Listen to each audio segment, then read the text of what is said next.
All the information shared in this video is available on the public platform. Nothing is discussed here which may breach the confidentiality of our armed forces. Defense Detective respects our defense forces and works only on the information that is available for public use. Recent reports indicate a significant increase in Chinese military presence at Larang Gar Buddhist Academy, the world's largest Tibetan Buddhist studies center in Serthar County, Karje, within Tibet's traditional Kham province, now part of Sichuan province. On 20th December, approximately 400 Chinese military personnel were deployed to the academy, accompanied by helicopter surveillance, signaling intensified monitoring of the religious site. In addition to the military deployment, Chinese authorities reportedly plan to implement new regulations at Larang Gar in 2025. These measures include limiting residency for monks and nuns to 15 years, a significant departure from the traditional lifelong commitment to religious practice, and requiring mandatory registration for all religious practitioners. This move could potentially lead to increased surveillance and control over the religious community. There are also plans to reduce the number of residents. Larang Gar had previously faced crackdowns, notably in 2001 and between 2016 and 2017, when thousands of residential structures were demolished and numerous practitioners were forcibly evicted. These actions significantly reduced the academy's population. The recent military deployment and impending regulations have raised concerns among Tibetan communities and human rights organizations, who view these actions as part of a broader strategy to suppress religious freedom and Tibetan cultural identity. This strategy, which includes measures such as mass demolitions, forced evictions, and increased surveillance, is seen as an attempt to weaken the influence of Tibetan Buddhism and promote the dominance of the Chinese state. The international community continues to monitor the situation closely, with calls for protecting religious freedoms and preserving Tibetan cultural heritage. Historical significance of Larang Gar, Tibet, often called the roof of the world, is unique in global spiritual and cultural heritage.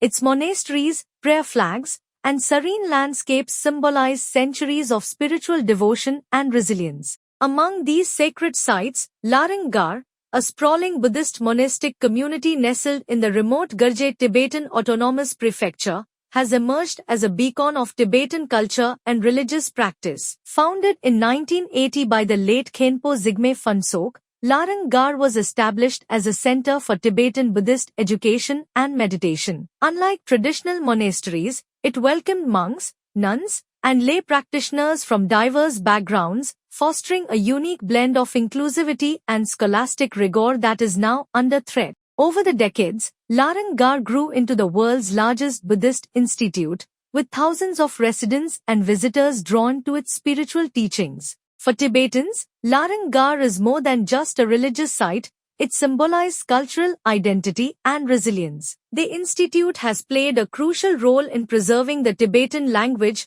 traditions, and spiritual practices amidst external pressures, and the potential loss of this cultural heritage is deeply felt. Sinification as Chinese statecraft. At its heart, Sinification seeks to promote the dominance of Han Chinese culture, language, and values across the diverse ethnic mosaic of China. Historical perspective. The concept of Sinification is rooted in China's imperial history. Emperors of the Qin and Han dynasties, 221 BC to 20 CE, expanded China's borders to include non-Han territories, such as Tibet, Mongolia, and Xinjiang, often through military conquest and colonization. As these regions were integrated into the Chinese empire, local populations were encouraged or forced to adopt Chinese customs, language, and governance. Revival. In the 20th and 21st centuries, the Chinese Communist Party, CCP, has revitalized Sinification as a statecraft strategy. Under Xi Jinping's leadership, the policy has attained renewed urgency, particularly in ethnically distinct regions like Tibet and Xinjiang. Forced assimilation. Sinification is often framed as a means of fostering national unity and economic development.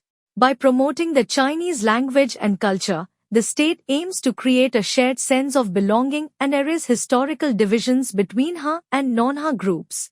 Identity erasure and assertion. However, the policy also raises profound questions about identity. For many non-Ha groups, Sinification is perceived as a form of cultural erasure, undermining indigenous languages, traditions, and religious practices. China's policy in Tibet and militarization of Larang Gar. The growing military presence in Larang Gar is a microcosm of broader trends in Tibet. Over the past decade, Chinese authorities have intensified their control over religious institutions, citing concerns about separatism and social stability. In Larang Gar, this has manifested through mass demolitions, forced evictions, surveillance, and military deployments.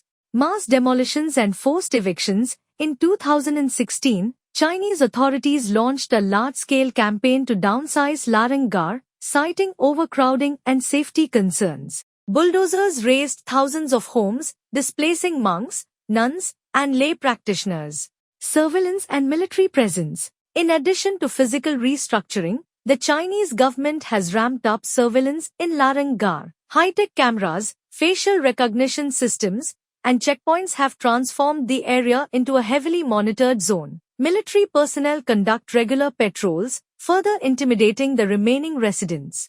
Implications. The Chinese government's actions in Larang Gar profoundly affect Tibetan culture and religion. Tibetan Buddhism, which emphasizes non-violence, compassion, and self-realization, starkly contrasts the state's authoritarian approach. By targeting Larang Gar, Beijing is not only undermining a religious institution but also eroding a cornerstone of Tibetan identity.